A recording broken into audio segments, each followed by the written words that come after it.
young king. We are the new generation in a world full of oppression. We all have our vision on how to create a new nation. The government having discussions on how to create a new portion. Our phone is full of notifications. Please come to our head. Come to our head.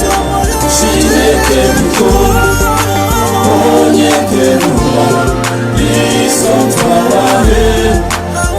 Come to our head. I don't understand the thing about this life. And where I found the little friends, all of them they die. And so many people they are there, all of them they cry. We they pray to God just to make things go right. I don't understand how my brothers and sisters they go. A Boko Haram they head ya, all of them they blow. And what shall the profit the man to gain is what I'm losing soul, losing soul, losing soul, losing soul. My body they burn like candle. God don't give me feather, flying like the eagle. And now my swag make me roll. I didn't make all the door, they can't stop my world. I found God for himself. Please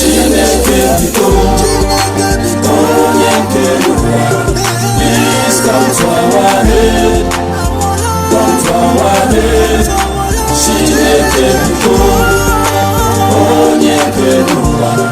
Please come to our head. Come to our head. God every day for our love to always appear. But the love that he has for us will never disappear. Cause he alone has kept us up to this year. And no matter what they say, they can't stop our head. No matter what you do, people must not talk. But if you know walk, brother, how you want to chop? We just in the streets, just to make things they run. And every day people they die just to make things rough. And God now they get this place. No matter what they say, we'll keep moving on. No matter what they take, we'll keep walking on. We keep working on. No matter how it goes, we just they make things they walk. How many must to die? Our people dead the street. How can we stop their cry? The government themselves, they don't even care. All they ever they want and their bag and their money share.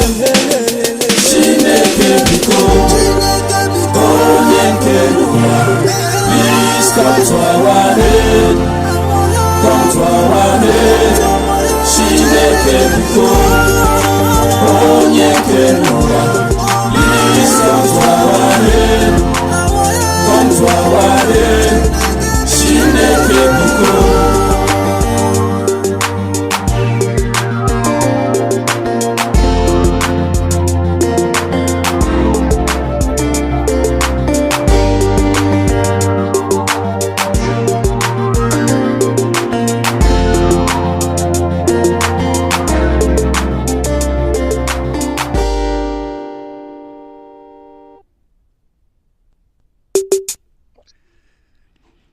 Hello everyone. Can you hear me? I hope everything is okay on your end. Hi, welcome to another episode of Let's Talk Show. My name is Eda Yekato, and today we are going to talk about the last governorship election that just ended in those states. The election was conducted on the 21st of September, and that is where everything goes to the dust. There have been some accusation and counter accusation, and this is because they believe, or the People Democratic Party, the PDP, believe that this election was stolen from them. Even when there was this announcement at the INEC office, there were members of the PDP that were very upset.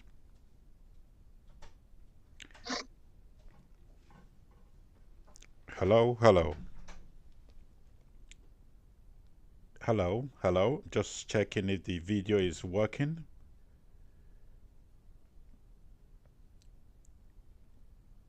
Hello.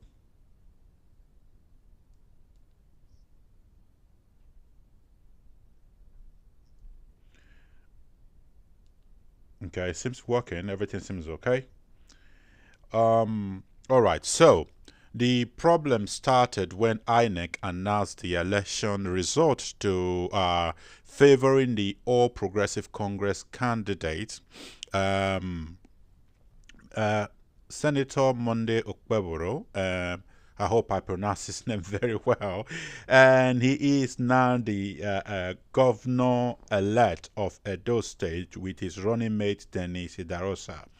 The election in Edo State was between three major political candidates.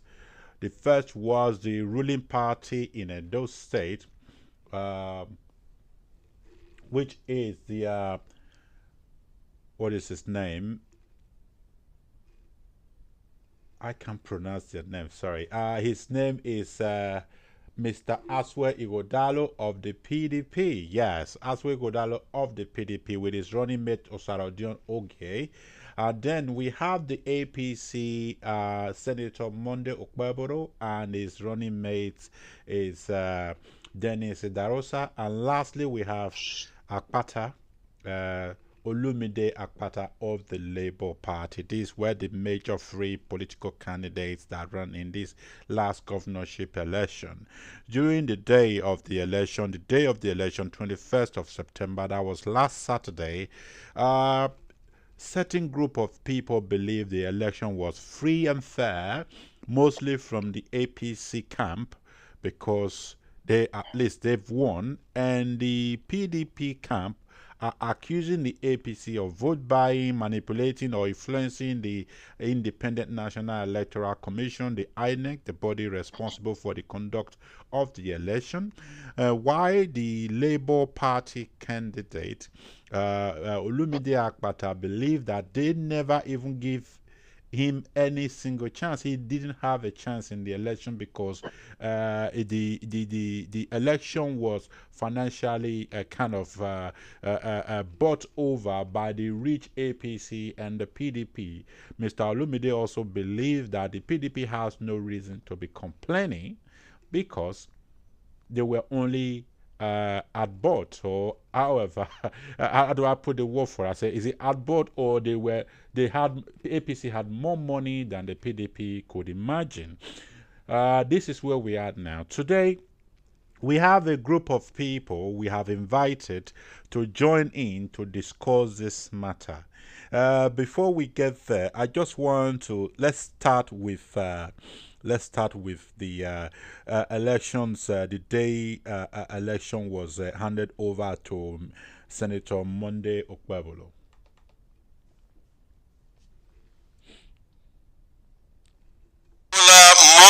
Of APC, having satisfied the requirement of the law, is hereby declared the winner and is returned elected.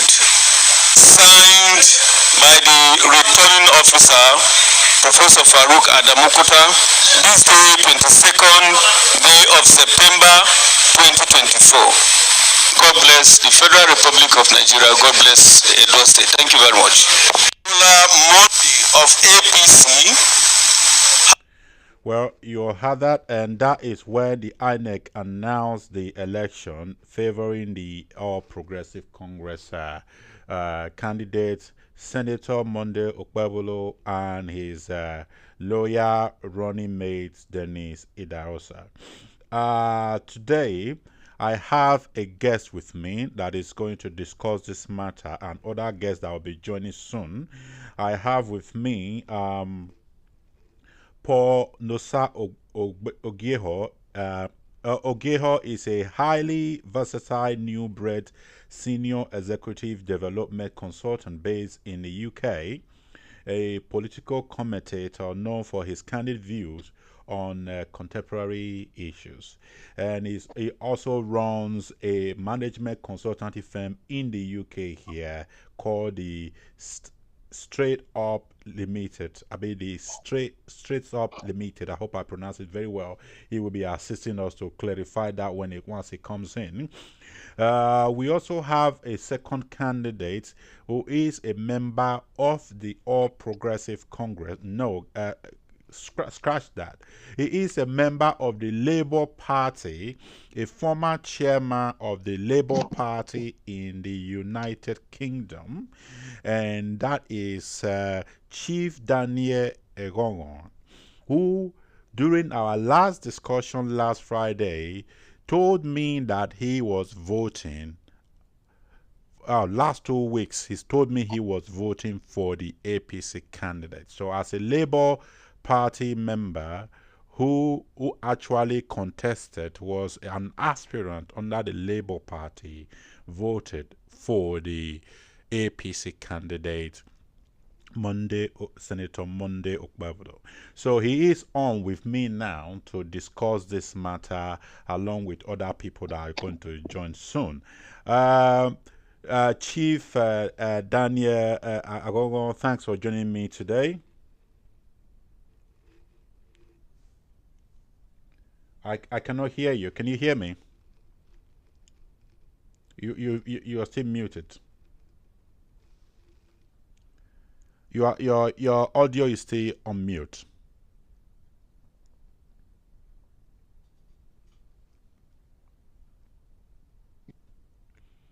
It's showing mute to me.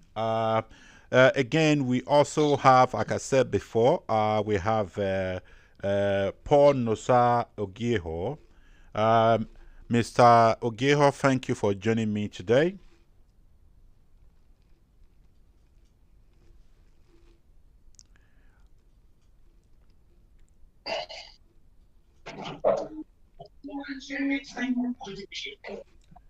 Hello.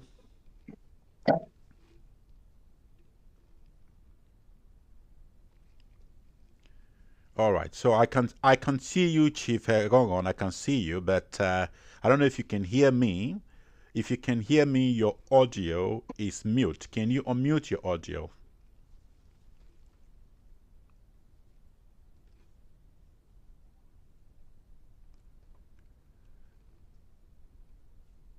Chief Egongo, can you unmute your audio? Can you hear me? Hello, Kevin. How are you? Oh, very well. I can hear you now. Can you hear me there?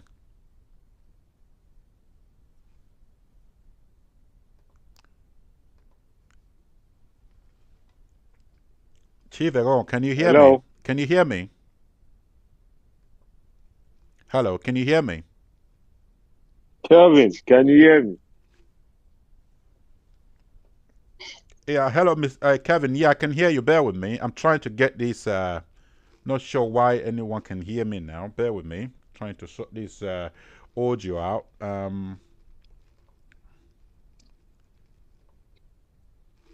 Hello. Can everyone hear me now?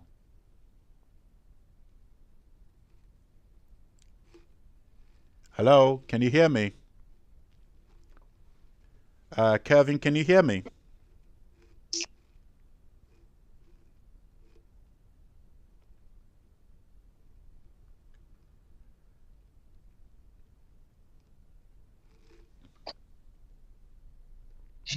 Hello, can everyone hear me there?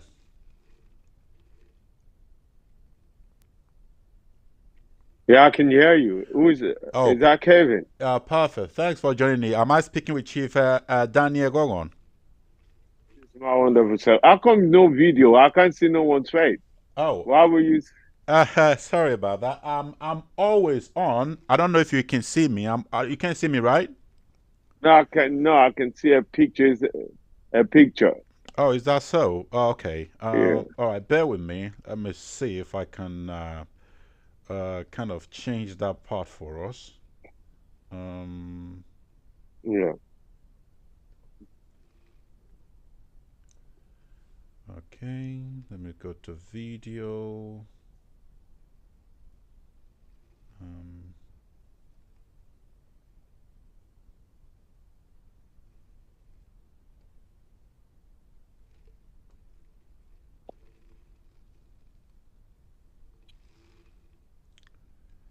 Okay. Everything seems okay here. I'm not sure why. But people online, the one on live, they all can see me. They can see you close to each other. Yeah, but they will be hearing you as well. Yeah, it's just that I'm not sure. I'm not sure myself on Zoom, but everybody else can hear me. Yeah. Okay. Hello again, everyone. Sorry for the technical difficulty here. We're just trying to sort that one out. As I said before, I have people joining me today. I have Chief Daniel Egogo, a former Labour Party chairman in the UK here, who was also an aspirant under the Labour Party in the just concluded governorship election, and but he voted for the APC candidate, Senator Monday Okpebholo. Yeah, we discussed that That's right. Yeah, we discussed that about 2 weeks ago. So thank you, Chief Agongo, for joining me today.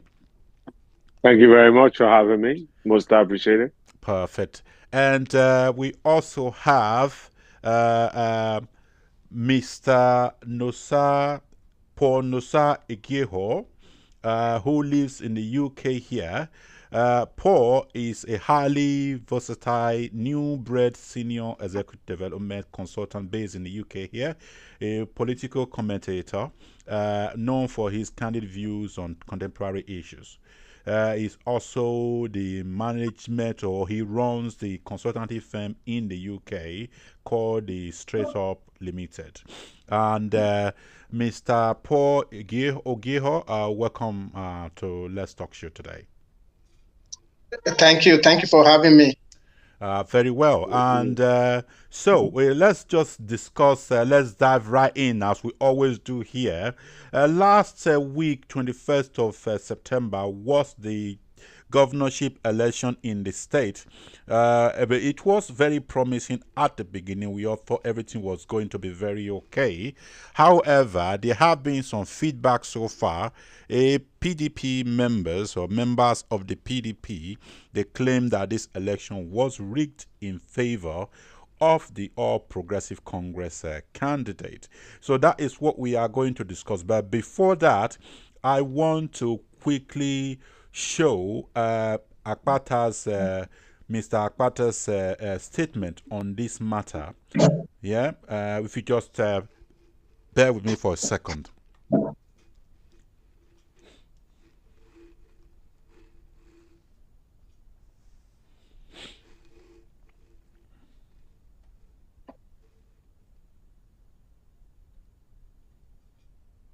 Is it from?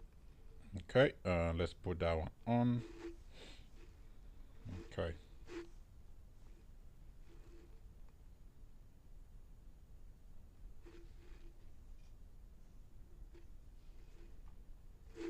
Firstly, as has been pointed out by many others, that election was fraught with irregularities.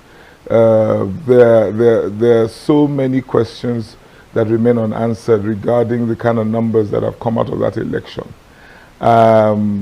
Voter intimidation, vote manipulation, all sorts of things, the kind of numbers that have come out of Oredo local government area, kind of numbers that have come out of Ikpo-Bauha local government area. Many questions that we would continue to seek for answers. However, one was also taken aback by the level of vote buying that took place on Saturday, openly, in such a brazen manner, all across the state. And so that is why I say it wasn't an election, it was a transaction. And it's quite unfortunate because it was a willing seller and willing buyer situation. So I am not going to just apportion blame only to those who were buying. The people seemed very ready to sell their votes. The people seemed very ready or wanted to be compensated for voting. It was quite tragic. There was a particular polling unit where the people were agitating to be paid as much as others were paid in other units. So it's quite tragic. And so for me, I think that that is something that one must really examine. The process was fraught with irregularities. Yes, I think INEC got it wrong in certain circumstances, but one cannot run away from the fact that the people themselves have decided to embrace their captors. The people themselves decided to embrace the two political parties who could offer them money for their votes. So for me, that is food for thought. One really has to consider this and wonder how we have gotten ourselves to this point. Because it was clear from early on in the day that Labour Party was out of this contest, because the rules of the game was such that you had to come to the table with a lot of cash that we do not have, and cash that even if we did have, we had absolutely no intention, we're not inclined to spend money to buy votes.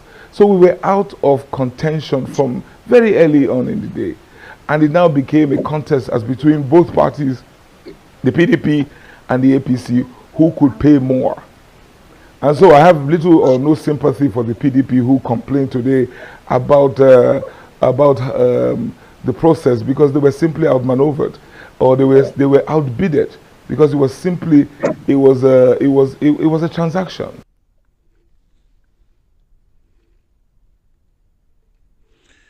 Well, I think that is directly from the candidate. That is directly from the candidate of the LP, who believed that this election was stolen. They believe that the PDP was outsmarted by the APC, who had more money. Let me start with Mr. Paul Ogiho. What do you think of this last week election in Edo State?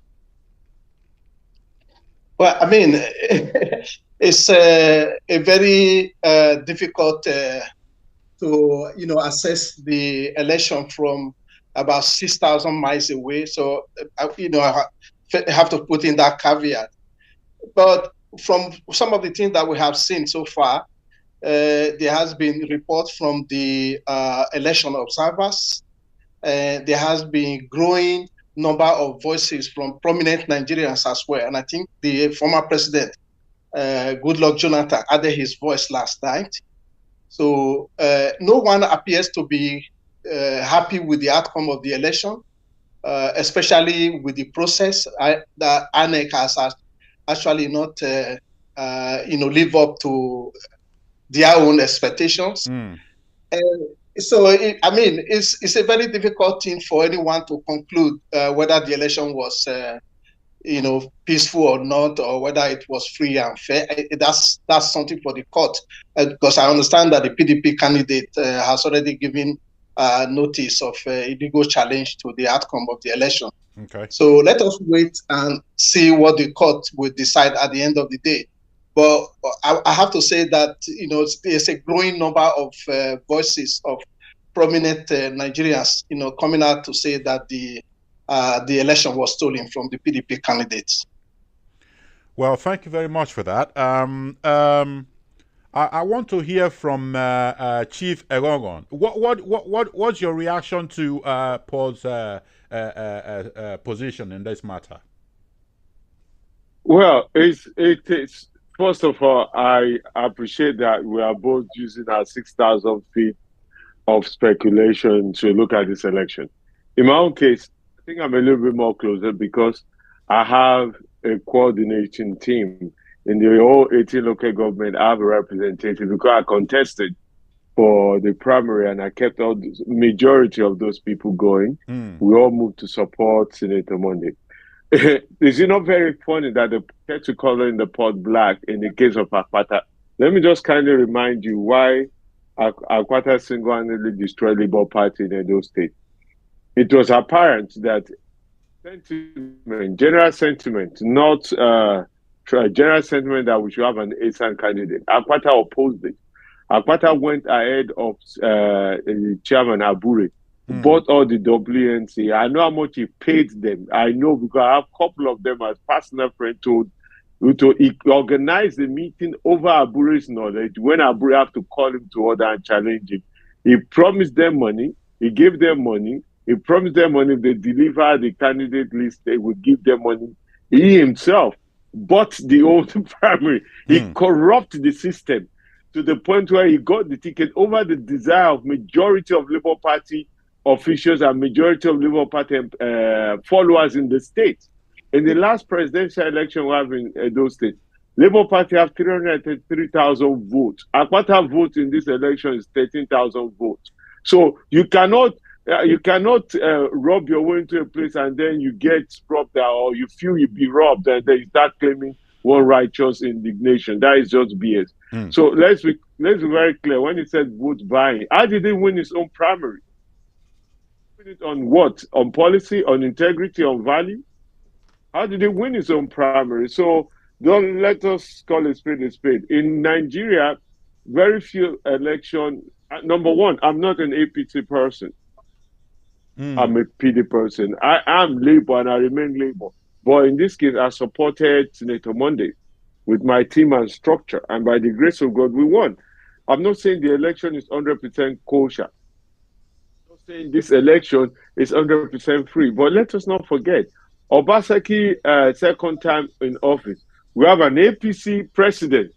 We have the same INEC running the same election, and he won. No complaint then. Why now?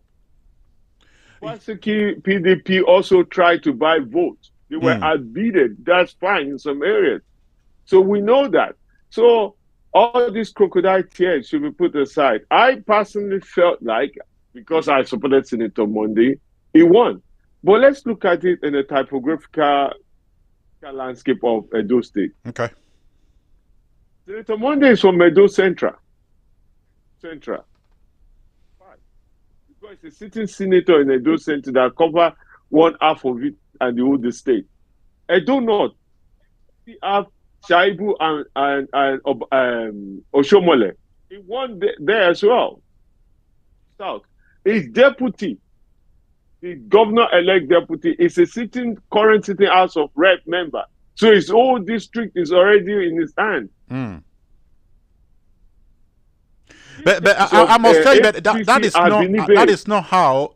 Sorry to cut in here. That is not how it's normally judged. Whether you are executive member of a government does not declare your constituency automatically. No. That is not how. No, that's what I meant. What I'm saying is the influence those people we have. If you're sitting out of rep who is performing in that local area, a senator performing in that area, people most likely going to gravitate towards you. So it's easier. It's very difficult for Dennis district for Akpata to outperform him there when Akpata is not known. He's never done anything. He's not giving anything. In Esaland, Senator Monday have done so much for him in Esaland to beat Asu in Esaland. Yeah, your land is just the basic. Let's just look at the basic. I'm not saying they did not do electioneering. All of them did, but Akpata have no say. Akpata cannot be crying crocodile tears. Because look at what APC did. This is the reason why I support Senator Monday as well. When Oshomole wanted to impose a Edo South person on APC, they rallied around and said no. Even though they are so-called organized opposition already declared one winner. They rallied around and said no. Understand it's an Asa man turn. Oshomole. Yeah. We are not going to do that. Yeah, let's bring it down back to the election issue here is whether it was stolen, whether the result was manipulated, and whether an alternative party would have won the election if INEC did not allegedly manipulate the result. Before I ask Paul to join in, I want to quickly play out Aswe Ighodalo's position on this matter, because he believes that he has all the evidence to defend his case. He was on, I think, Arise Television 2 days ago, where he showed some example of his evidence. I hope you can see it right there. So, is it from ECHA? Because we anticipated a lot of what subsequently happened. Yes, we had a plan to ensure that we got all our Form ECHAs. Sorry, there appears to be background noise, so I don't know where that is coming from. Oh, sorry about that. It's possible after the elections. Right. So we have all our Form ECHAs, and when you total them up, you see that we won the elections very clearly. Okay? But the fundamental document is ECHA. That shows what happens at the polling units. We have all listened to that from the polling units that are transmitted upwards to the ward, the quality of the and to the local government and to the states coming through properly. But so I mean, we have all listened to it. Three straight examples. Let us move on. There's Okpebholo Ward 10.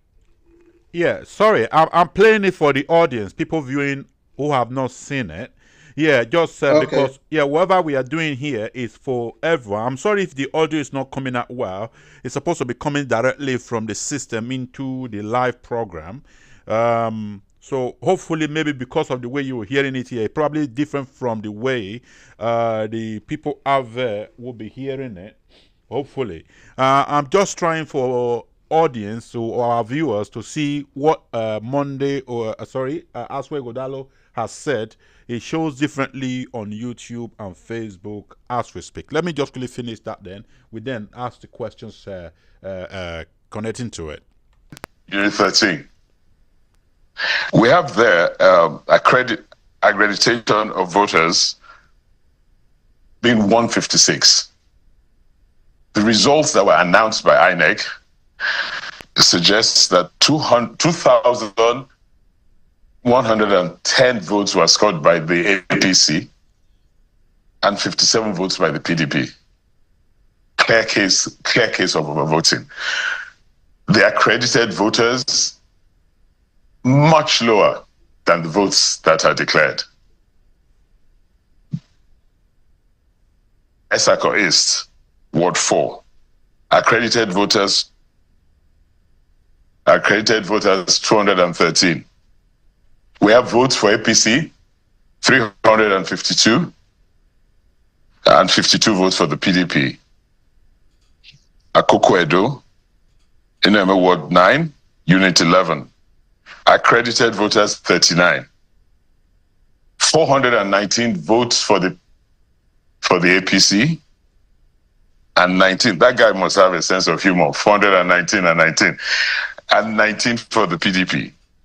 And we can go on and on. We have over 160 such units where we have data and information of such overvoting. And then we have over 160 polling units that we've identified now that there was no beavers registration, especially in the 3 Esakos. Okay, so there's a lot of data, a lot of information, a lot of evidence that we have. So we're fully confident that going through the tribunal, we will win the case. We will regain our mandate, and we're clear without any doubt that we're the winners of the election last Saturday. Is it from EC8A? Okay, we all hear him now. We all hear him now of his position. He believes that he won that election and he wants to go to tribunal. I want to ask, let me start this now with Chief Egogon, if you are still with us here. What I wanted to ask now is, what do you think of Mr. Aswe Okpebholo's position? Because, or if you were watching the screen, I'm not sure if you can see it, he showed the form he was talking about from the polling unit, where it shows that these numbers were overestimated by INEC. What is your position with that? Listen, first of all, I have to say that I'm not here to defend INEC. And I don't think INEC performed righteously in any election since conception of INEC or whatever the establishment has been in conducting election in Nigeria. This is one thing I know for sure and for certain. Election that is controlled by the federal government will be determined by the federal government. And the role of INEC is a referee. When you go to court in Nigeria, unless the referee opposes it, the court will take the stand of the referee. It's what the referee will present in court as evidence. It's override all. Because as INEC is presumably supposed to be, they're supposed to be independent. It means they're neither left or right. So they have a preceding, they have overbearing influence in the decision-making of judges. Just like for match, or even let me use the police. If there's a crime, I believe the police is independent. So the police will only arrest who they think is the criminal and try to defend the victim. So when they go to court, they will present their evidence. So contrarian evidence to what the referee presents is just a contrarian evidence. Not override the power of the reference of the referee to the judge or to the court. So in that context, just advise my dear brother as well. So with Peter Obi election, the only way it can change is that the INEC officials themselves, the candidate have the backing from them. But this case, the candidate cannot say Senator Monday commit the crime. So who are you complaining against? The referee. So you're saying the referee was a bad referee? Sanity. Even let's assume that they check the number and say conduct another election. The same referee that is going to referee the election. Alternatively, say, oh, INEC, you're so wrong. The actual figures. It's the same referee that will validate it. Literally tell you, no, this figure is wrong. This is the figures we got from our PDP. So you can see how corrupt that system is. I'm not defending it. However, my advice to my dear brother as well, where my great-great-great-grandfather comes from, is to let it go. Save your money. Your money in this process. Save your money. Wait till 2028. Go again and take on Senator Monday. By then, Senator Monday will have a record either to hold him off or a record for him to defend as a governor. Like Obaseki. All right. So I will advise you, save the money, start putting in the structure to go again, 2028. All right. Well, that is the best advice. I'm being honest. Save that money because the court will not change their decision. The court have changed their decision, apart from in Imo State where it's corrupt to the core. It's what INEC, some people in, I think in one of the states in the north, where the lady Burundi tried to claim victory, where somebody in the INEC official just went and declared the result, even when the result was still counted. And it's the same INEC that held the person in check with the citizens who held the person up and beat the hell out of the person. And the same INEC that said no. Yeah. So for me, can you hear me though? Brother, so let it go. Don't waste your money any further. Yeah, can you hear me there? You lost. You just live gracefully. You haven't lost disgracefully. You've lost an election honorably. An election honorably. So I just live honorably and don't drag this to a point of disgrace. Thank you. That's my only advice. I don't know how they think they can win this in the courts. All right, thank you for your position there. I'm sure that the PDP would disagree there because they will. I'm sure. Hello, that's my view. Yeah, I know that. Is it still there? Paul, can you hear me? Are you still there? Yes, I'm still here. Can you hear me? I hope he's still there. I think he's left. No, it's not. It's still there. There's 3 people, so it's this here. Yeah. I think he's there. I'm here. Can you hear me? We will all be disconnected from the. Yeah, can you hear me? Well, we can carry on having our own discussion. So, what's your own view about it? Very good. That's it. Oh, you are back? Yeah, can you hear me? Now we can hear you, yes. Oh, perfect. Yeah, I was actually speaking here. I don't know what's going on. So I wanted to ask Paul, what is your view or what is, because what he's saying now is that Aswa Ighodalo should forget about it. If INEC messed up, INEC manipulated the result, the way developed country do things, they will challenge it, they will put new laws in place to make sure things like that don't happen again. So you have, Chief Egogon has said just now that INEC has been doing it for decades. So in that case, isn't it time for the Nigerian people to call INEC to order to make sure that the right person who wins the election gets the result? Paul, what is your take on this matter?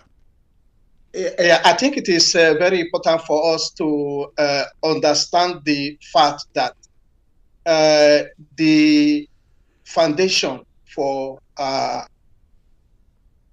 good governance is if a free, fair, we anticipated a lot of what you cannot subsequently have peace.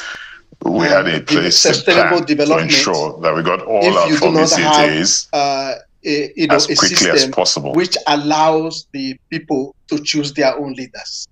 So the absoluteness of that right is the foundation of everything. So if the people right to choose their leaders is less than absolute, you cannot expect anything to come out of that country. Don't expect any form of development to come out of that country. Let me first of all, quickly just try to correct one of the impression that the former speaker said earlier when he was doing his presentation. The politicians in Nigeria are living in denial. Why do I say politicians in Nigeria are living in denial? The whole idea of looking at political gladiators, Ushomole is from Edo North, Okpebholo is from Edo South, is completely irrelevant in today's Nigerian political context. Just look at the demography of this last election. The turnout was very, very low, at somewhere around 23 to 24%. But look at the people who actually came out to vote. More than 70% of them are young people between the ages of 18 and 30. So no, it is not relevant anymore whether you are a political heavyweight or a political juggernaut. You come from a particular area, you control the votes of that particular area. That's absolutely rubbish. It just didn't count in this particular election. Let me say something about what he said earlier about the credibility of the election, or the credibility of INEC conducting elections in Nigeria. INEC themselves have a service called IRIF service that they have, that's hosted on AWS platform. That service is still running even as we speak. And if you go into that IRIF service right now, you will see that about 98.7% of the election results has been uploaded into IRIF. But what do you see there? You will then see that there's a big disparity between the result that was declared by INEC and the result that they have on their own IRIF service. So what credibility do you still give to an organization like that? So you collected a result at the polling unit level, which were uploaded directly to your IRIF service on the platform server, and that the result that is on that service is different from the result that you have actually read out to the rest of the world. Take Oredo, for example. Oredo result is now 100% complete on the server. If you go and do a tabulation of that result, the Oredo result, you will see that the PDP candidate has been, the result that was declared has 13,000 votes less than what was originally that's originally on the server, and the APC candidate had about 4,000 votes added to his vote. So how do you reconcile that? How do you reconcile? How can you then say to a candidate that has seen something like that being done to him, how can you come up here and say to him that he has no need to go to court? I mean, it has to be tested in court. Even if at the end of the day the court says, oh, he was duly elected, there were no fraud, there were no falsification of result, okay, let it be. But, I'm not going to be sitting here and from about 6,000 miles away and, and appealing to Aswan Ighodalo not to go to court and not to go and waste his money and all that kind of rubbish, So it is a lot of contradictions. If you look at the whole process, the IG of police said a day after the election that no single life was lost, that the election was largely peaceful. Yeah, I would like to give that to him as well. It wasn't the election that was peaceful, it was the voting at the polling unit that was largely peaceful. So we didn't see those, type of kind of behavior that we used to see in election, with people coming in to try to snatch ballot boxes or burning ballot papers or things like that. We didn't really see that much of that. Yeah. Okay, here, this is where the contradiction comes in. The IG said the election was slightly peaceful, but INEC went ahead and and cancel the result of about 83 polling units. And what was the reason that they gave for canceling those units? 75% of the reasons that they gave was that voting was the voting process was disrupted. If you say the voting process was disrupted, saying it means that the election was not peaceful. It means that the election was violent. It means that there was remarkable amount of destruction to the polling process at the polling unit. So what we find out is that INEC, anywhere that PDP had substantially high number of votes more than APC, they canceled the polling unit result. And what they have in their form is that the election was substantially, the election process was disrupted. They also have some where they say overvoting. But we have also now seen that there are more than 60 other polling units where there was a clear overvoting of result declared in favor of APC, where the total number of votes was actually more than the number of accredited voters, and yet they were not cancelled. So you see all this kind of double standard. So why would you come here in a situation like that with all the things that everybody have access to, that everybody can see, and say, Okpebholo should not go to court, he should try to save his money? I mean, it should be tested in court. Can I interject gracefully, please? Yes, go ahead. My dear brother, personally, I'm not here to defend INEC. Number one, let me make that very clear. I'm neither APC or PDP. Labour person. I'm very, very glad that the Labour candidate woefully, disgracefully, so he has no mouth to claim anything. So let him just shut up. Let me you said the political heavyweight. I've not mentioned anyone is a political heavyweight. I'm saying in terms of the topography of Edo State and the influences these people will have. A sitting senator running a district where is the sitting senator stand more chances of winning that district. That's what I meant. We have another sitting senator in Oshomole and a deputy governor that was removed. Either you agree with it or not. An aggrieved deputy governor from an area. Also, they have a potential, not that they godfather, they have the ability because they're sitting senator to influence the vote. That's my choice. Same with House of Rep Dennis. My brother, they only have influence to rig the votes, not influence the vote. Because from what we have seen, I am neither APC or PDP myself, So let me finish my thought process. If you know me very well, you will know that in this last election, I criticized both candidates heavily. So I am neither APC nor PDP. Let's make that clear. I'm not saying you are either. Make a point. I'm not saying that there's no vote buying or vote whatever. That's not what I'm saying. I'm just trying to lay a foundation to see the possibility that Senator Monday had to win. Not that they have a greater influence to dictate who votes what, or perhaps, yes, they have the power to rig. Let's put that, I'm not against for or against that. I'm just saying they have a very physical presence.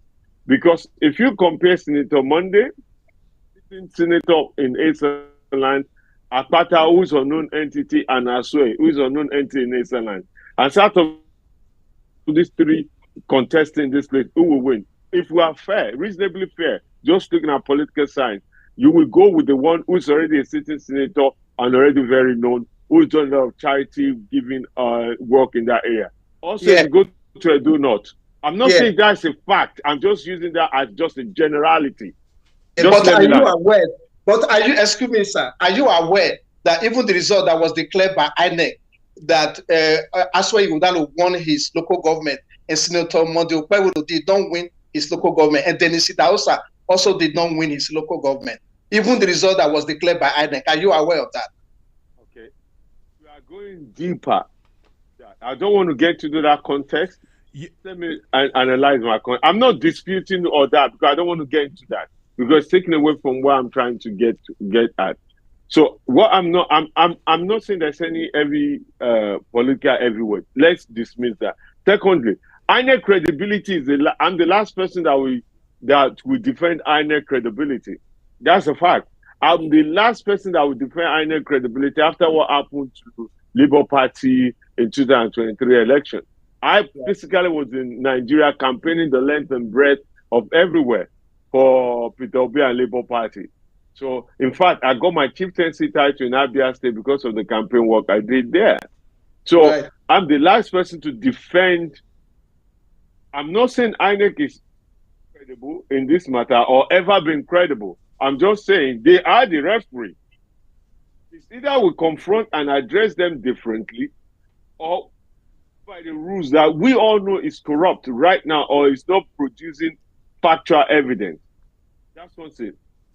I have to agree with you that INEC is no longer fit for purpose. I personally don't even understand the reason why that organization is still there, still intact, even after the 2023 election. The INEC is no longer fit for purpose. Period. Let me ask. Let me jump in here, guys. Let me ask you a question here. Paul, do you think that Obaseki complexity, I want to use the word complexity. Let me explain it a little more. During the time of his governorship in Edo State, there were so many controversies surrounding his office. His deputy is no longer his friend. The legacy PDP, every one of these people were waiting for this election as a payback opportunity. Do you think this would have contributed to the PDP not winning this election, or this is the sole responsibility of the INEC commission? I think the Obaseki factor affected the election in both ways, both positively for the PDP candidate and also probably maybe to a lesser degree negatively for the PDP candidate as well. I mean, let's not run away from the fact there are areas where you can,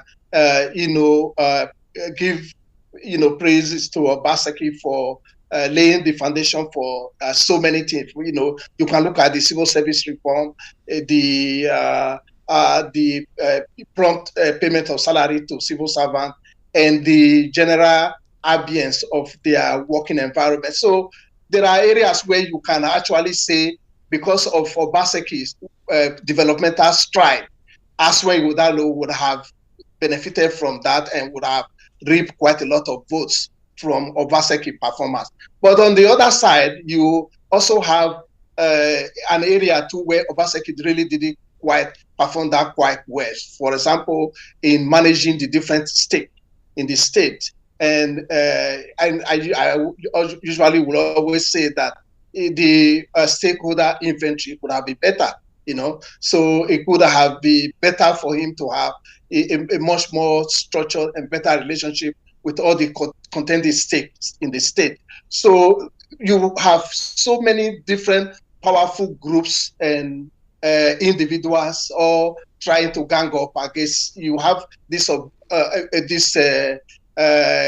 Obaseki a lesson, frenzy, just taking over the whole atmosphere. So that as well may have also worked negatively for the candidate. So I think it's a mix. So you have those that would have voted for him because of Obaseki. You also have quite a lot of people too who would have also you would have decided to vote the other candidate because of Obaseki. I think it was a mix. Well, thank you for clearing that out. Let me, Chief Egongo, do you think that is a factor? I just want to ask you the same question because Obaseki was in his administration was very controversial. What is your take on that? If I'm an honest human being, Obaseki will go down as one of the greatest foundational builder of Edo State. Either you like it or not. Yeah. I mean, I know they might call him an MOU governor, and there's so many things he could have done more, and yes. But let's look at the foundation that he has laid. Look at the ACE program, the medical program. It's one of the best in West Africa as far as for civil servants, where they don't pay more than 5% of the salary. If you look at the Edo-based reform, many states are copying it. Yes, I've studied it. There's some labs, there's some funding needed to be put into, there's some training structure that need to be put. He has reformed Edo economy. He's taken out the agberos, the thugs who are collecting money. He has official tax collectors and everything who are now collecting from the state rather than private individual like the Kabakas are harassing market and collecting money for their personal people and their street bosses. It's reformed the economy. Now you can, apart from one or two scrums in most of the time in Benin, you can actually flourish, do business to an extent and everything. So Obaseki go down well in terms of economic policy development of the state as great, but in terms of the and other I won't call little things, other style of leadership as relationship management with other stakeholders, like the situation with the Obas and everything. I've read the case. I read the case very well, and the way he managed the situation, even when all the leaders of APC came. Rather than going to see the Oba of Benin, went to see them, took them somewhere else. They all came out of Benin or something like that. All this relationship management, the PDP, when he came into PDP, the way he managed the stakeholders, those are the things he needs to work on. And then again, he also did not work on his communications, what he actually did accomplish. You know, he didn't work on that. He had a terrible communication people who didn't really sell or tell a story. So what you hear are negative stories about the things he did not do or the other personal issues he's having with the deputy and everything, not the constructive policy governing story, which and go and look at EBS. EBS before Obaseki spent fortune building new camera equipment, republishing EBS to the top level. You understand? I'm not really energizing him like, you know, I have no personal relationship with him, nothing at all.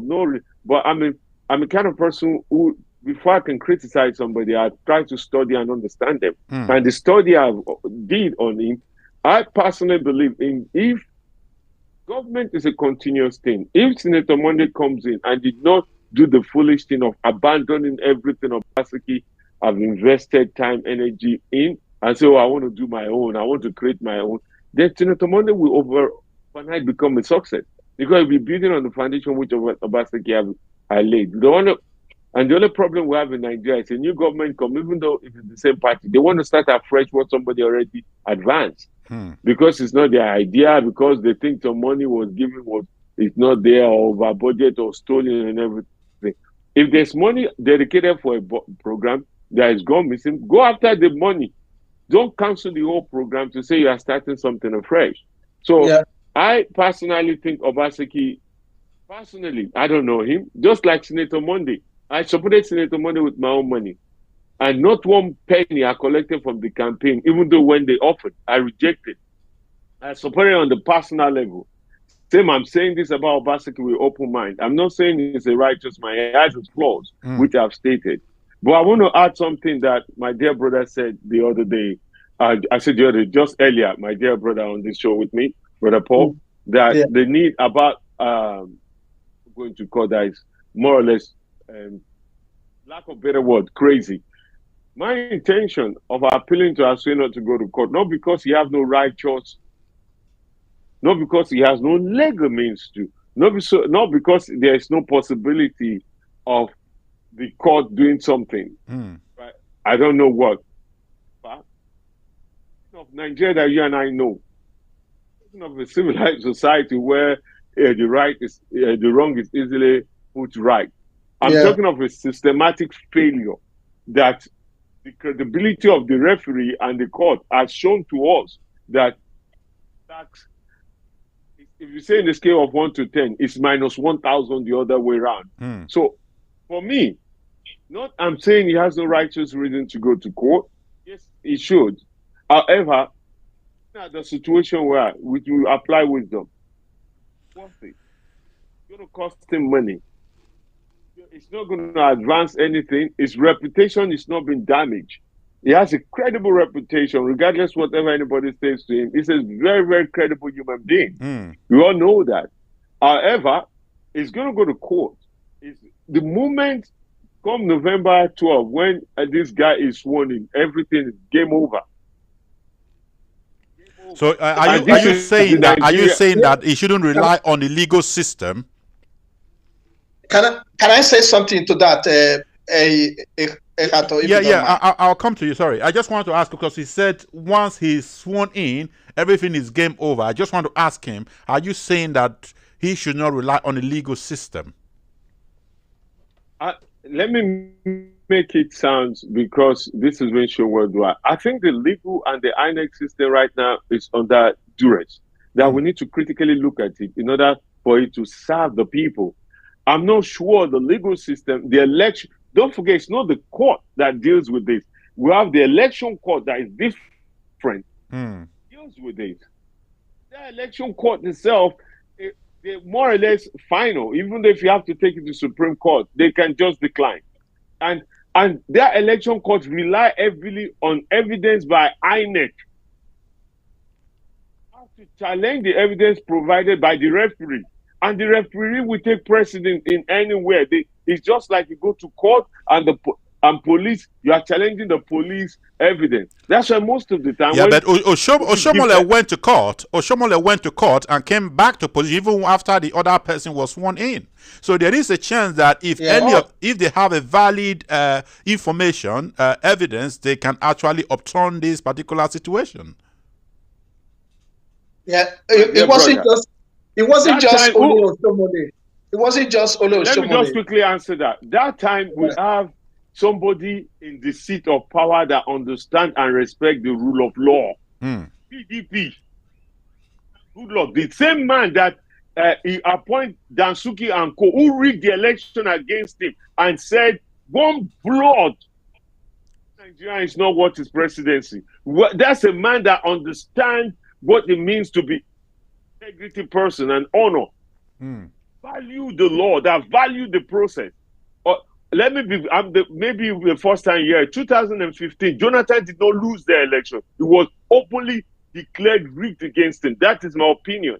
However, don't let us digress too much. Yes, you have somebody that is, but the current dispensation of the leadership we have in controlling the country right now and controlling the legal class and also the referee, the INEC, is different ball game. We have to be realistic about it. They are operating at a level that you cannot compare to Jonathan when Oshomole went to court and challenge a result. Yeah, I have to agree with Chief. Thank you. Yeah, let's Paul jump in here. Yes, I have to agree with Chief actually on that. The current dispensation, current regime that we have, look at the 3 elections that they have, that has been organized under his watch. The Kogi election, Imo election, and now Edo election. You can't even compare any of these 3 elections with any of the other elections that we have had in the past.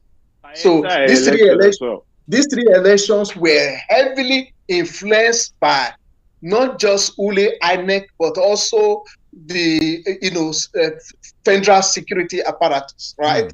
You were hearing or seeing some of the rhetorics from the Inspector General of Police before the election. The intimidation, the threat, and his choice of language, and his body language. It was very clear that that the whole federal might were actually going to be put at the disposal or be put at the disposal of the APC candidate, and that's actually what happened in the election. So I have to agree with Chief that we are in a different time. So whether we will be able to get any form of fairness or justice at all under this atmosphere or situation that we are in now, that's suspect as well. But having said that, you have that President Oshomole went to court and won. Rotimi Amechi went to court and won. Peter Obi went to court and won. So it is possible. But whether the system, the political class, would allow it to happen, would allow the judiciary to do its work, that's a different thing altogether.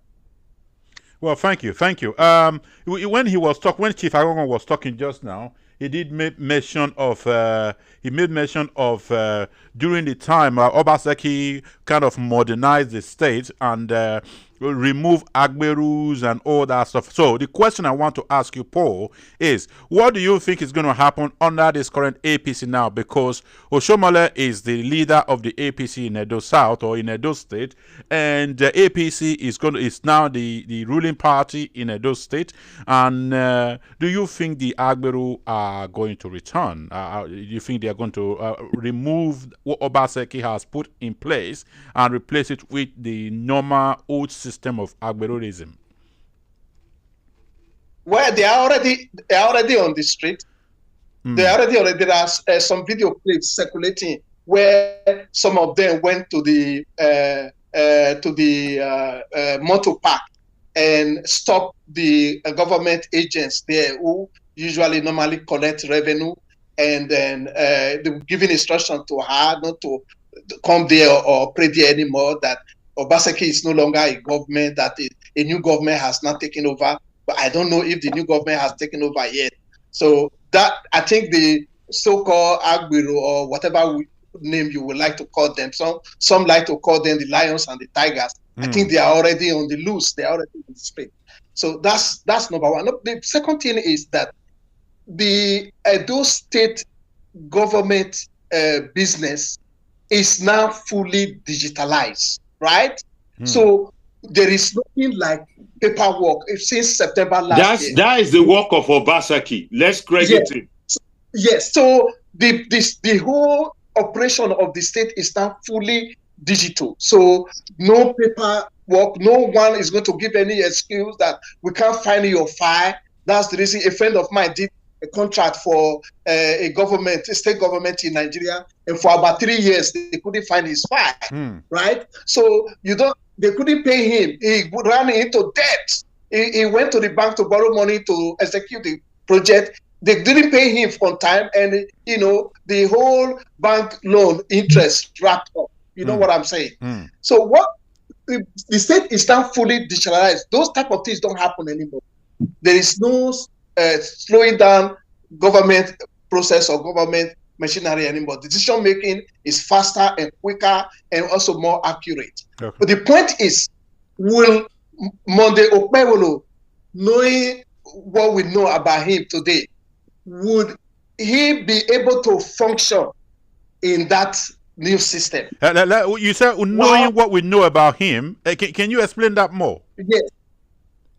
Okay. Well, I mean, it is out there on the public domain. Some of the utterances from him, not really clearly understanding the issues, not able to articulate what he's trying to say. I didn't see any kind of policy trust or any policy documentation during the campaign. I did not see any single manifesto.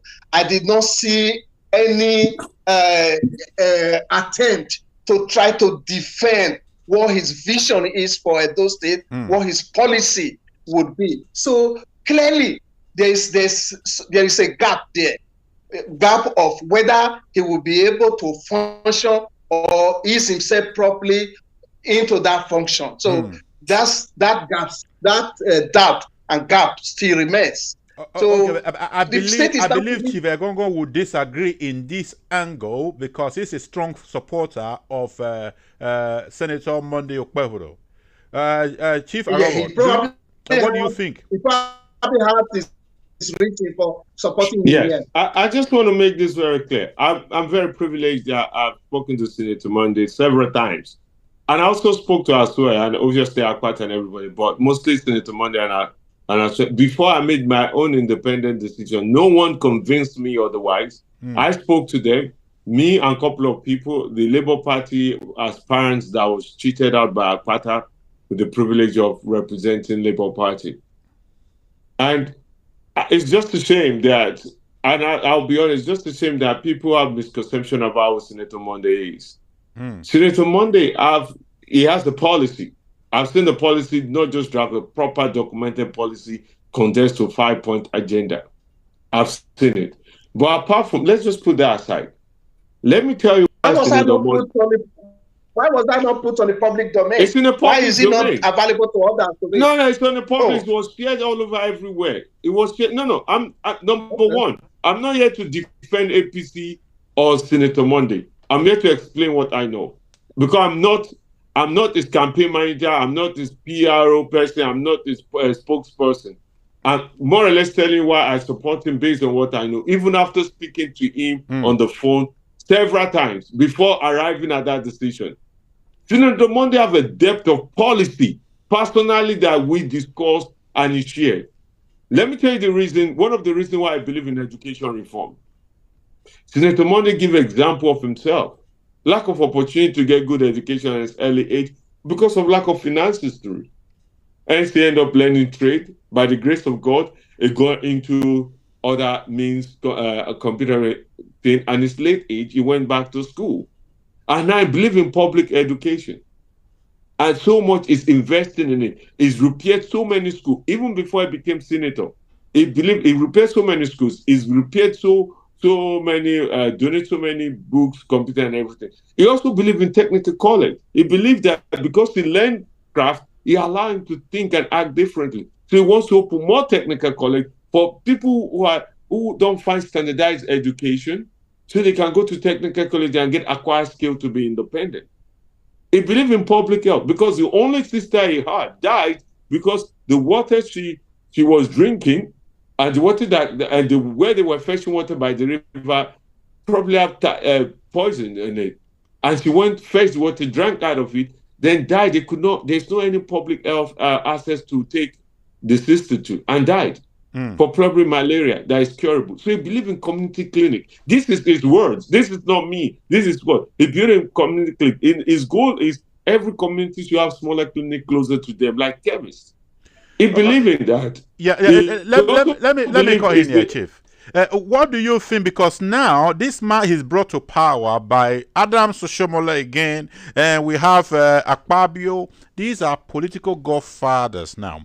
He might have his own vision, as you have just kind of stipulated. Now he might have his own vision, but what about if this vision cannot be executed or bring to fruition because of these political godfathers who want things done their own way? How do you think Senator Okpebholo is going to escape this? Let me tell you something. Senator Monday is going to shock everybody, just like Fubara shocked Wike in Rivers. Senator Monday is a man with empathy, with an emotional intelligence. He's not a fool. He might be quiet. It doesn't mean he has no depth. I understand, because on one-to-one speaking to him, I realize this man is far more superior intelligence and very, very depth in political understanding. I'll give you one example. When he won the ticket, look at what he did compared to the other major party.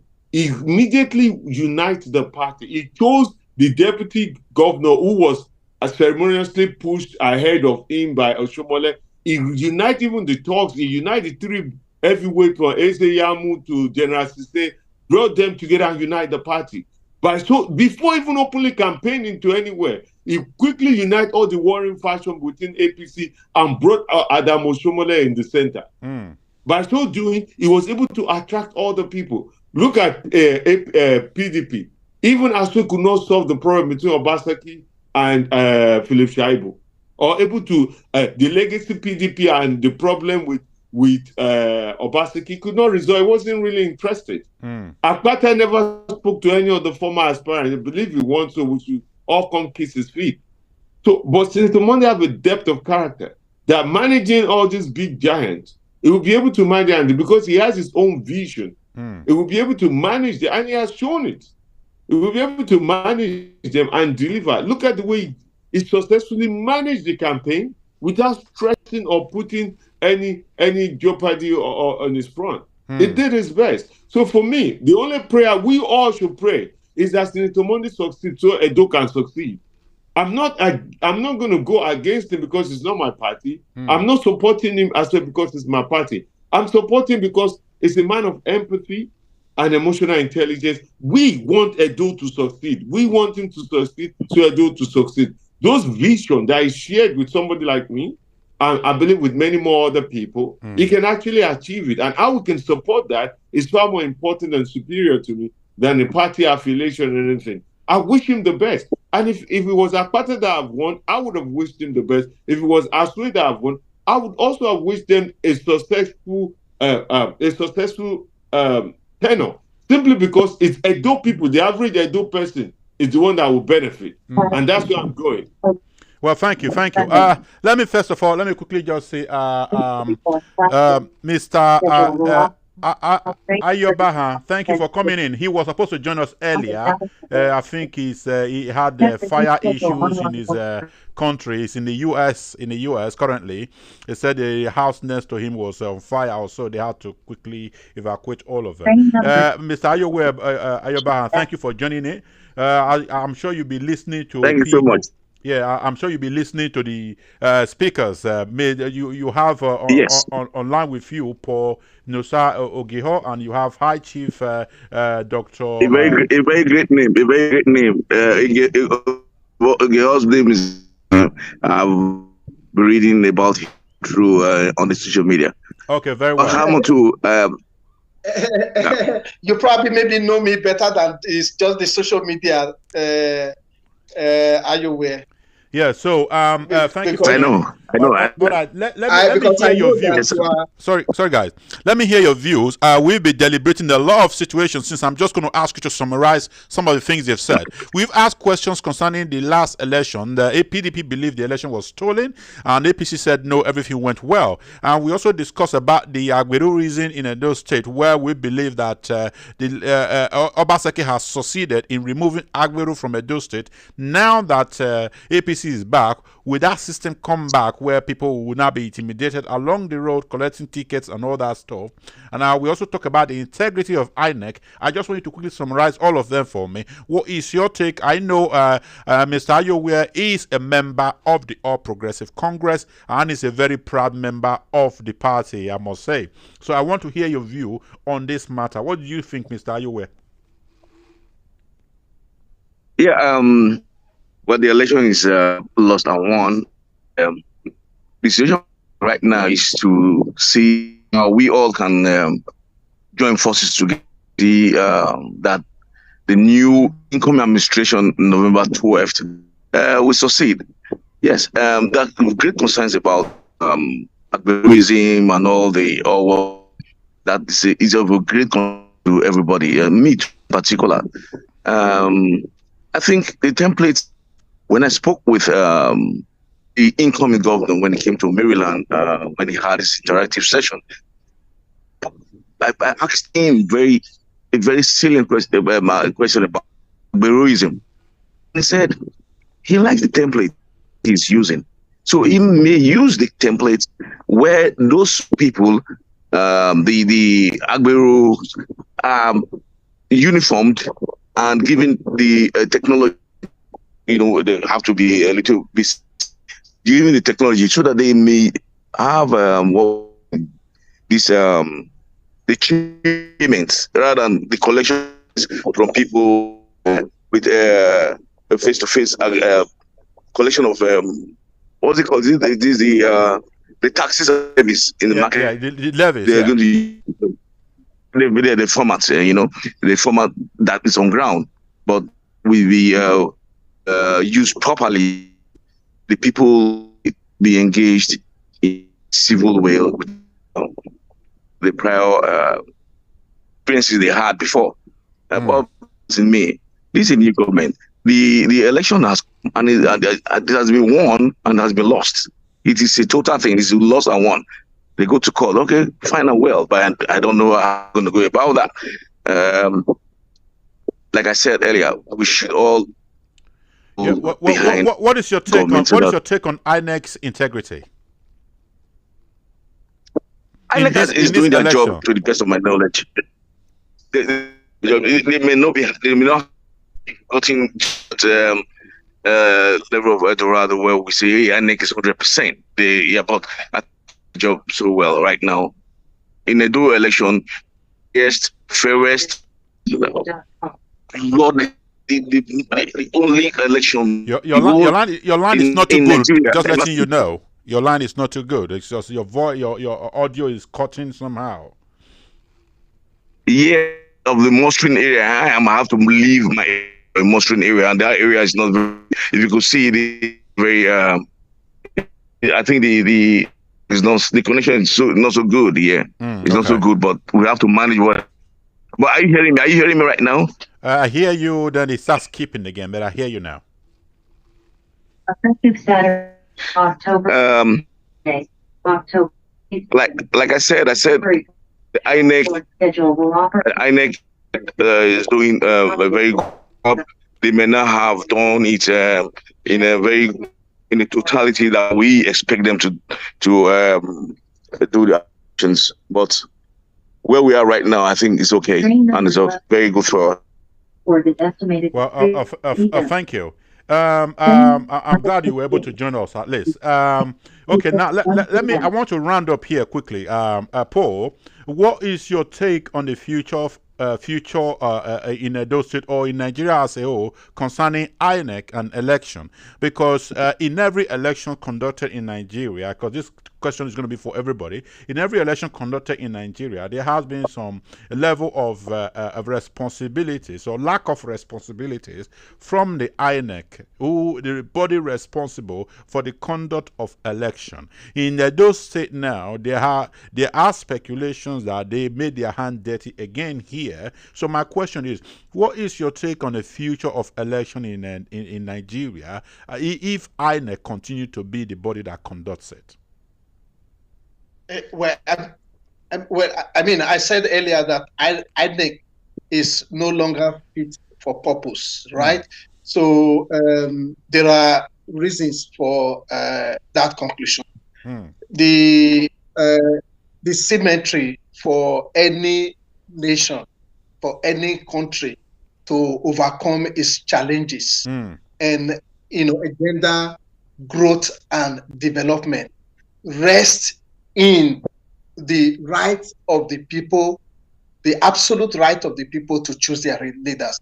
And as I said, you cannot have peace and sustainable development if you do not have credible elections, So the foundation for good governance is clearly lies in having credible elections. So the whole argument about whether INEC is fit for purpose or not fit for purpose is relative, right?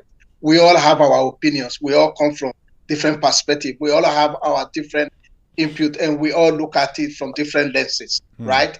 But my observation from what I have seen is that INEC is no longer fit for purpose. So whether that is the system or the operators of the system, probably maybe a combination of both. So do we have enough laws to safeguard our system and processes?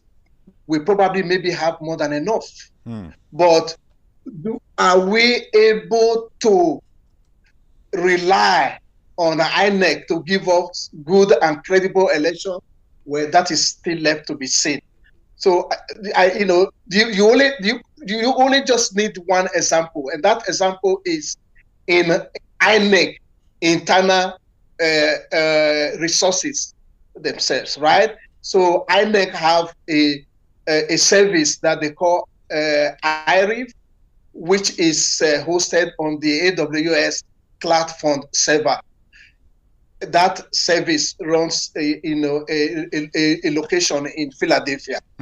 They have the capability to capture election at polling units as they are read and have them uploaded to the INEC server, so which they did very well. which they did very well in this last election. You would not believe it that as we speak, 98.7% of the result has been uploaded to the IRIF server. But what do we see? The result on the IRIF server is completely different from the result that INEC read out to the world. So how do you reconcile that? You have local governments like Oredo, for example, where they have a full, complete 100% of the result already uploaded to the server.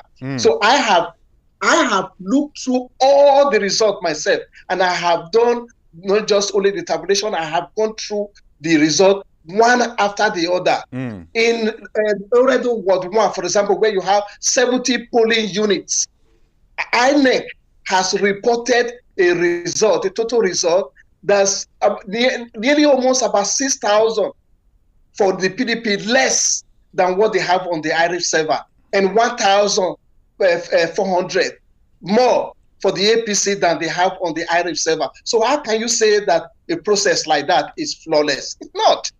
That's not, you can't defend a thing like that. So that service is not under the management of another organization. It's INEC themselves who actually put that service there. So how do you now explain that the result you have on your server is different from the result that you read to the outside world? So that's a very big thing for me. That's a very big thing for me. On another thing is that, why is it always possible for the government of the day to always have the upper hand in terms of manipulating INEC and manipulating the security services? Why is it that the government of the day always have that? So in terms of maturity, we are not just quite there yet. Not just with the election process, but with the whole democratic process. You look at the entire ecosystem of our democratic foundation. You can't be rest assured that you have a credible election, or that the people's voice or the people will be allowed to choose their leaders. I mean, Senegal, a West African country, were able to hold a credible, free and fair election. Why? Because of the operators. They don't even have a system that's as mature as the Nigerian system in terms of technology that we have. Instead of technology that we have deployed, but it's the people. The people decided that they want to have a free and fair election. You believe that in every polling unit where the election took place in Senegal, there was no single policeman or soldier in the room, the location where the election took place. There were only security personnel to control the traffic or to make sure that the crowd is orderly or that the queue is maintained. There was no single security personnel, and no one dare go against the process or the system or go against the law. But in Nigeria, an INEC personnel is going against the electoral law. Well, thank you. Going against the electoral law. Sorry, I'm not finished yet. In an open, brazen, I mean, they say go to hell. So how can you have any trust in a system like that? So I personally don't have any recommendation for solutions, because I don't know whether the system is not robust enough or whether the problem is with the operators. But definitely what we have today is not fit for purpose. Thank you. Before I ask Chief Egogon to summarize his part, I just want to read, I do get a couple of comments on Facebook here, which Ige Dosa Sonny saying that I'm wrong about the Agberu that might come back under the APC, that at this moment there is Agberu is very high in Edo State as they speak. I just want to quickly put that one there just for, because I did promise I'll be reading out comments in the comment section. So Chief Agogon, before we get to Mr. Ayowe, can you quickly summarize your position? What do you think of INEC and the future of Nigeria elections? What is your take on that? To be very sincere, the system is very robust. It's one of the best in the world. I'll be honest to say they're even better than the American system. You have to have a voter's card, like very few places you have that in the world, not even in UK. You have to be registered, like your NI and every BVN is attached to it and everything. It's not the system, it's the operators. We just have, lack of better word, just intentionally corrupt set of human beings that in the last 20, 30 years they have come into politics. And they are driven not by the greater good of the public. They are driven by self-interest. And not only just self-interest, narrow interest.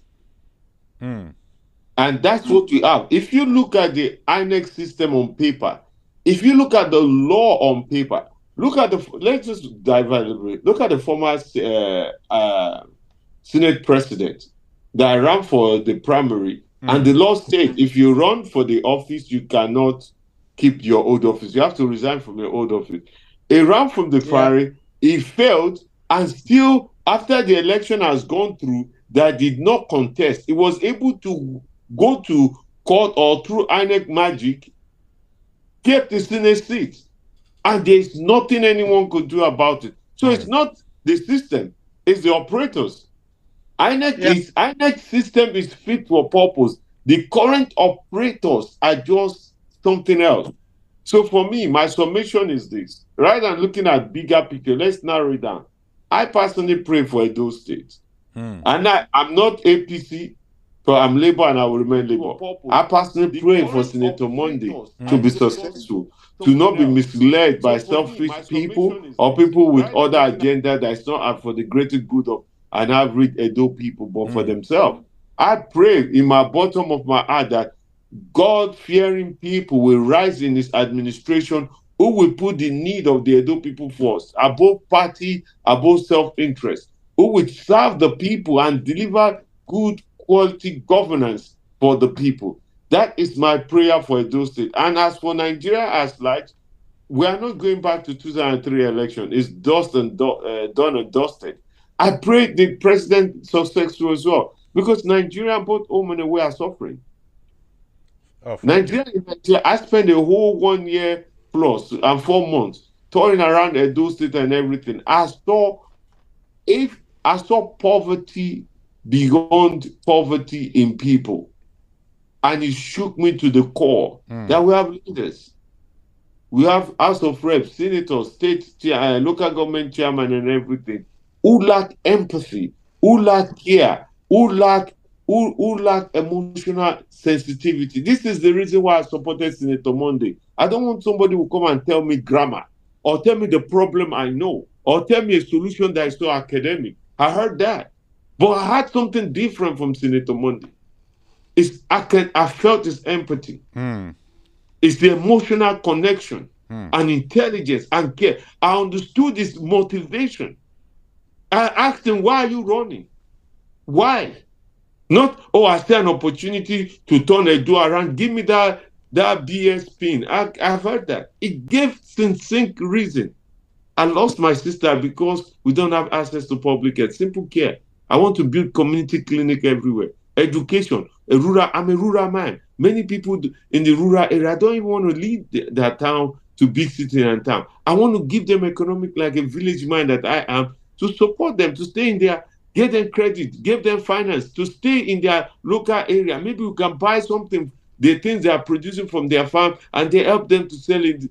Those basic things. But he could have told this to Edo people. He did. He did. He just did. He also needs to work on his own media people as well, because many people are speaking for him, but they don't truly know him to speak enough for who he is, not what they expect him to be. Many people are just speaking what they expect him to be.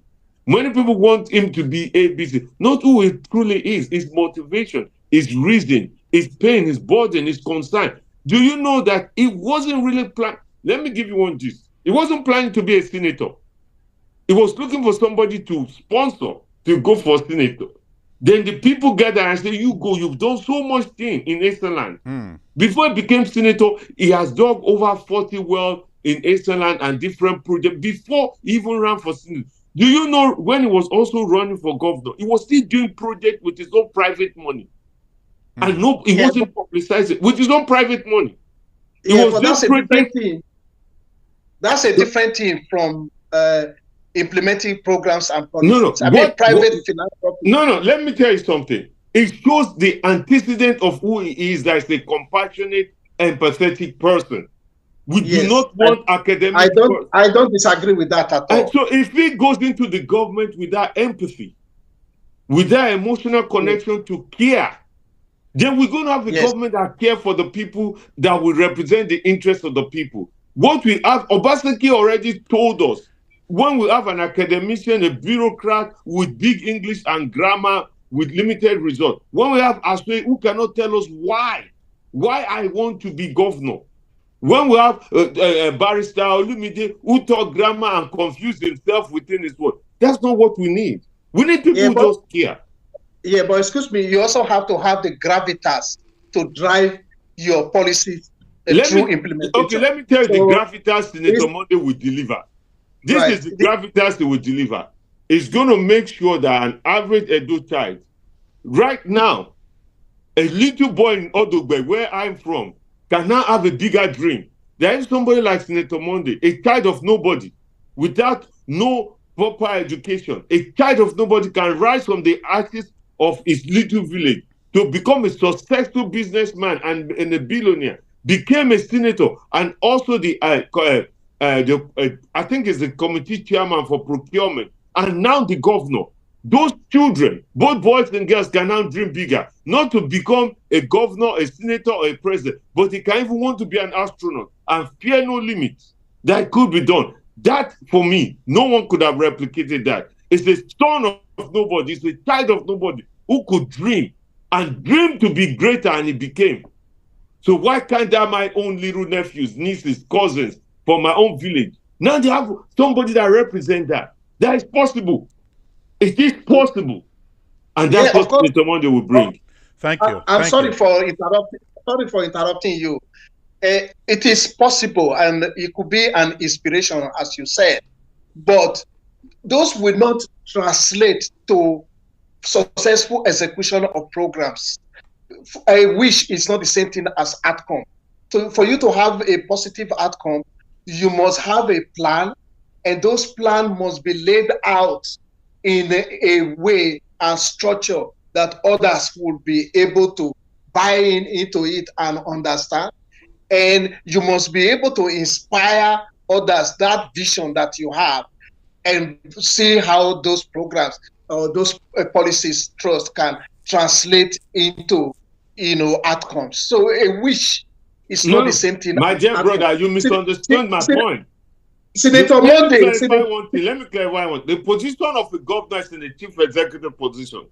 It does not need to be able to do everything. He has an idea. He needs to bring the right people in to help him develop those ideas. That's why we have commissioner, we have advisors and everything, and bring other sets of people to help execute it. He has that capacity. He has that mental strength. He's a billionaire from doing business. So all he needs is the wisdom and the grace, as I christened him a man of grace. That was me. And the grace to pick the right people that will put his vision into a plan, and pick the right people will put that plan into action to deliver the greatness of Edo State. That is me and you, Mr. Paul, me and you, we want the best for Edo State.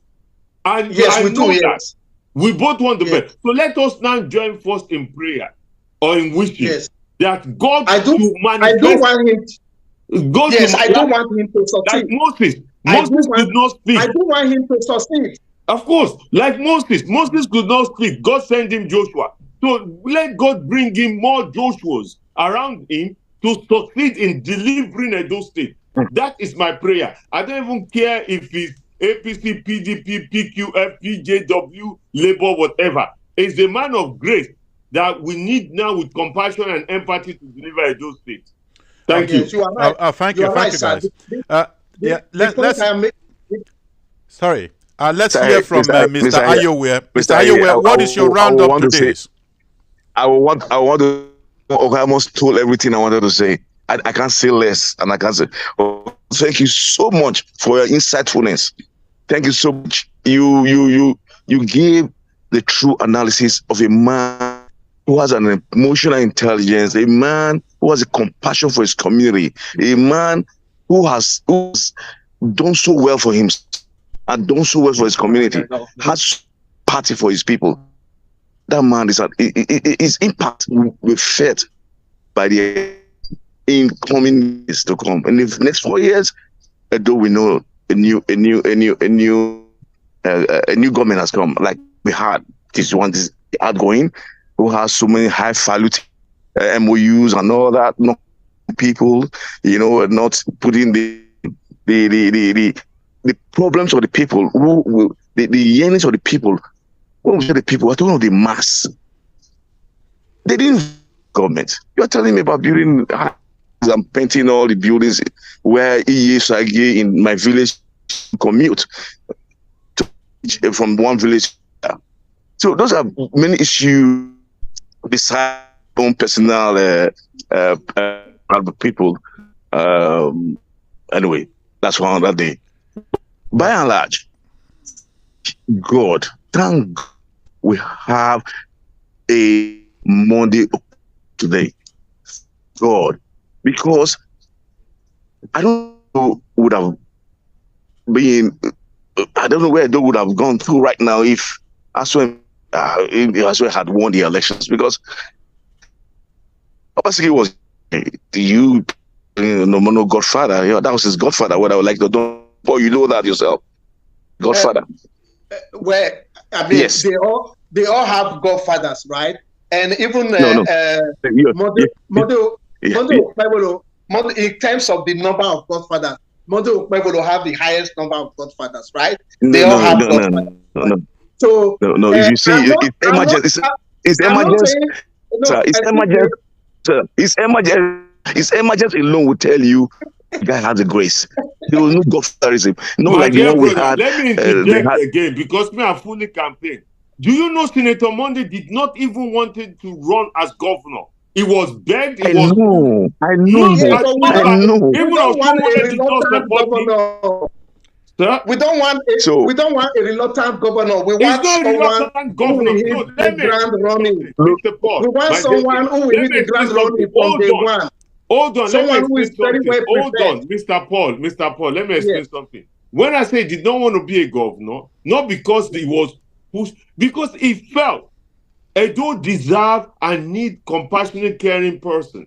They begged him, and he go for the compassion. He's not looking to become a governor to self-gratification or self-elevation or for a self-serving purpose. That wasn't his goal. That wasn't his interest. I have the privilege of speaking to him several times. I pray to God that you will. I don't know if you already have, but just in case, I pray you get to just share time with him and speak to this man. You will change perception. You change your perception about that man. Your perception when you speak with that man one-on-one. You will change your perception.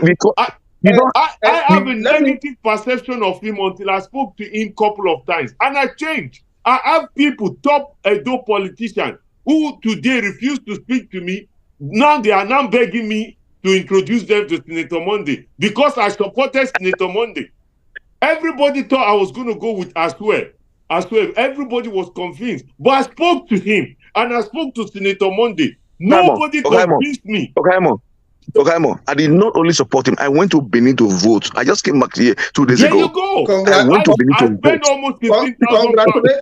Congratulations, Ayowe. Do you think that your vote actually counted? Yes. You think it did? Oh, so well. It did it. It did it. So well, because it didn't only count. It didn't only count. I won my unit. I won my local government. INEC just sat down and wrote their own results. So let us forget that. Let's forget that. By the grace of God, Paul, you are seeing that now. Paul, you are seeing that now. When the local government election heard, you didn't say all this because it was your own here, and you were happy about it. No, Paul. Let's put ourselves here. Wait, let's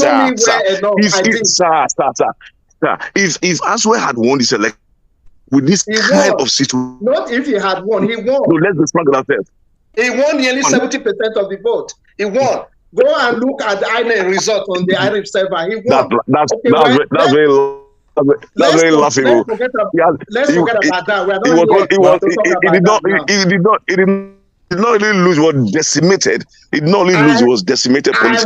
So that's not the issue right now. The issue right now, we should all queue behind. We should all queue behind. Of course, I will support him. Of course, so that we will sustain. So that Edo will sustain. That is the prayer right now. So all this beefing and he won who did not win no elections. We saw that there on ground. If I was not there, there was this. Paul, were you beginning? Paul, were you beginning?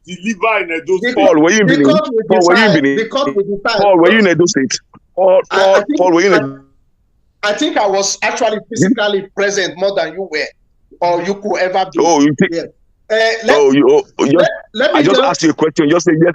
You have to go more than yes, you don't know how much you listen. You don't know how much I stayed and how much my you don't have to go there. If you were there, I say yes and no. If you can answer that yes or no, then anyways, Brother Paul will be proud of the man of grace, because the grace of God is upon Senator Monday. And it will deliver. That guy is a man of grace. Just like Moses delivered the Israelites.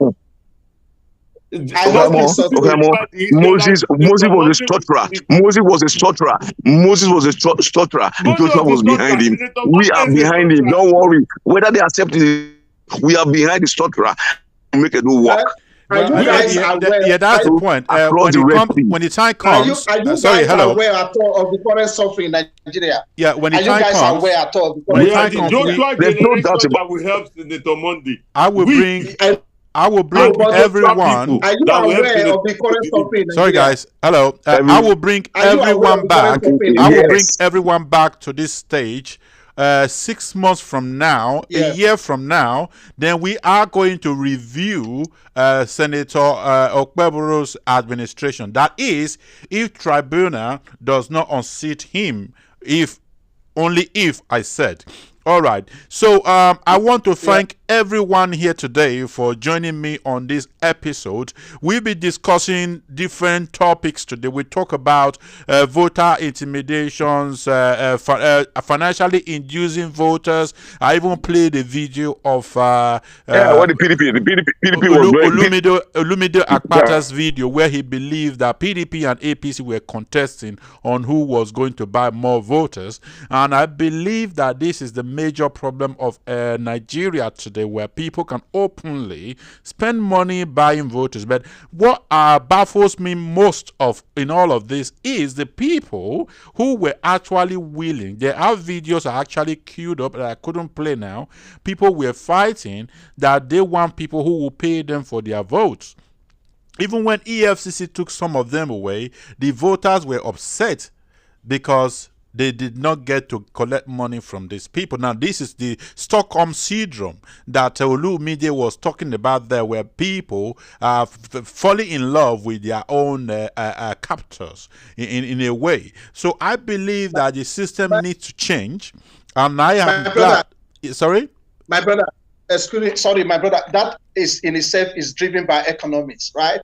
Culture cannot be clearly separated from economics. So if there are no economic opportunities, the determination to be free is inherent in every human being.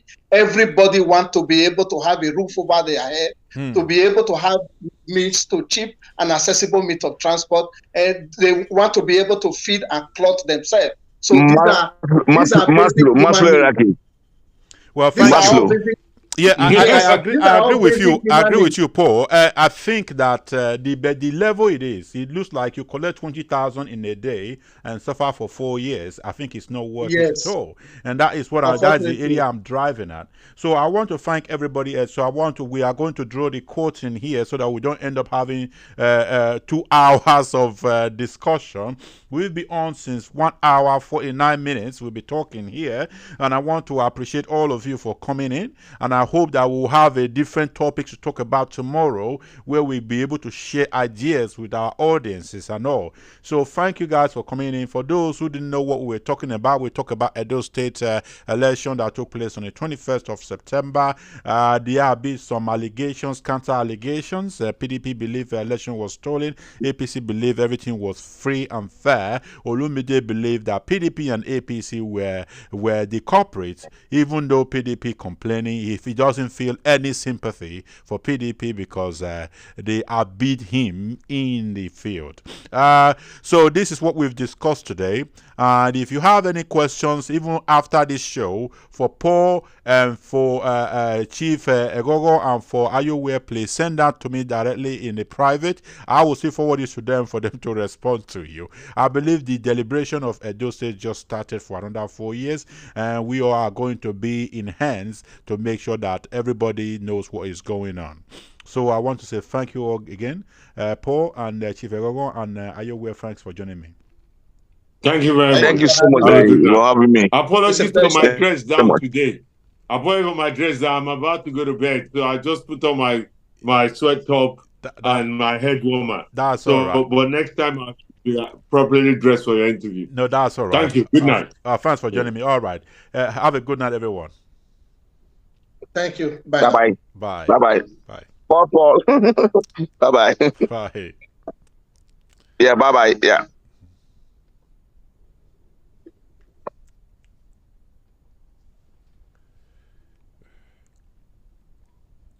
Hello. Yeah, so I had the technical issues. I didn't have that last time. I had a technical issue today. Yes, I wanted everybody to cause it more. Very good to you. Yes, that is the main. Yeah.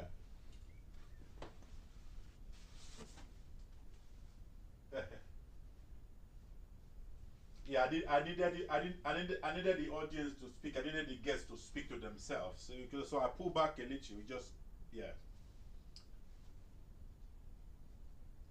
I'm glad to hear that. I'm glad to hear that.